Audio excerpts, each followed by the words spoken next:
Hello, everybody. This is great. And I want to thank Harvey. I want to thank everybody. So many friends in this audience. You know, I'm very familiar with the area. And our country is hot. We're doing a good job. We're doing a good job.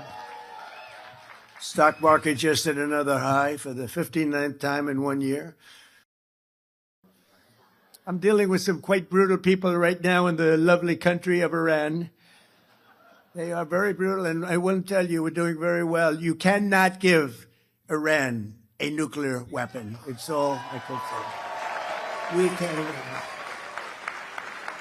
Because they would use it on a place called Israel very quickly, and they would use it in the Middle East, and they'd use it in Europe, and I guess we'd be next, and it's not going to happen. Don't worry about it. We've taken apart. We've taken their Air Force is non-existent. It's gone. Their Navy, they had a very strong Navy. They had the strongest Navy by far in the Middle East many times over. They have 159 ships. Every single ship is at the bottom of the sea right now. For 47 years, Iran has been pushing everybody around. They're the bully of the Middle East. They've been scaring everybody, Israel and Qatar, Saudi Arabia, UAE, Bahrain, Kuwait, all of them. They're all, it was the bully of the Middle East. I understand it. Bush made a mistake. He took out Iraq. You know, Iraq, and by the way, I congratulate the new president of Iraq. I endorsed him. I'm now in the business of endorsing political leaders from foreign countries, countries that nobody's ever seen before. Now, we have a pretty infallible record. We've won a lot of them, but I endorsed him because we didn't like the man that was the president of Iraq, and we endorsed somebody that not a lot of people have heard of, and he won in a landslide.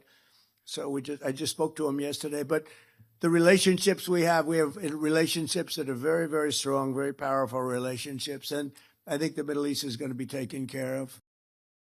They have some missile-making capacity left. We've knocked out about 85% of their manufacturing capacity for new missiles out. We've knocked about 82%, but that means they have missiles left.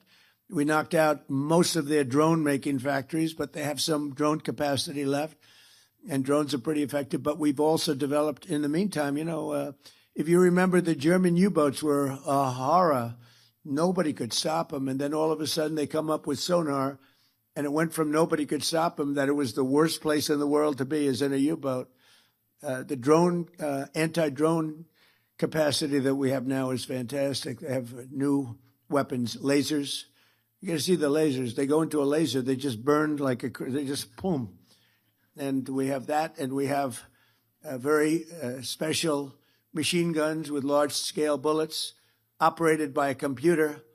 And as they come in, it just knocks them out like it's amazing. With war, you never know what happens. Look at Russia. It was supposed to be a one-day war, and it's 4 years, right? And you see that, and it's really a terrible war. And it's a lot of people died. Last month, they had 25,000 soldiers, mostly soldiers, killed. It's like a bloodbath over there, and I think we'll get that.